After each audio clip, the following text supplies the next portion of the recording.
सभी दर्शकों को सादर प्रणाम। क्या आपकी राकेश की महादशा चल रही है? राकेश की अंतर्दशा चल रही है। राकेश यानी कि राहु केतु और शनि की महादशा या शनि राहु केतु और शनिदेव की अंतर्दशा चल रही है। क्योंकि जब राहु केतु शनिदेव की महादशा या अंतर्दशा चलती है तो लोग जनरली भयभीत होते हैं कि अभी हमारा बुरा समय स्टार्ट हो गया है। क्योंकि राहु जनरली छल कपट प्रपंच धोखा और षड्यंत्र को सिग्निफाई करते हैं और केतुदेव जो होते हैं वो एक्सीडेंट एक्सटर्नल इंजुरी ऑपरेशन चीरफाड़ ये सारे चीज़ों को सिग्निफाई करते हैं। और जो शनिदेव होते हैं वो पीड़ा दुख कष्ट परेशानी आयु और आइसोलेशन यानी कि एकाकीपन को भी सिग्निफाई करते हैं।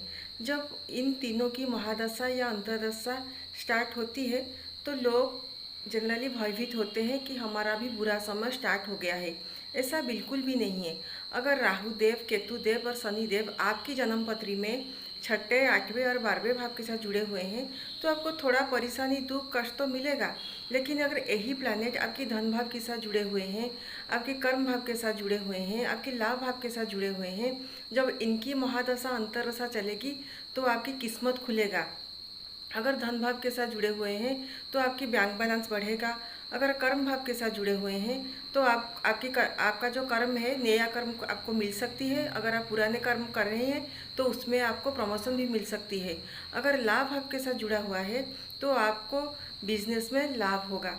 तो घबराइए मत। सबसे पहले देखिए आपकी जो रेडिकल हॉरोस्कोप है उसमें जो राहु देव है केतु देव है शनि देव है ये किस भाव के साथ जुड़े हुए हैं।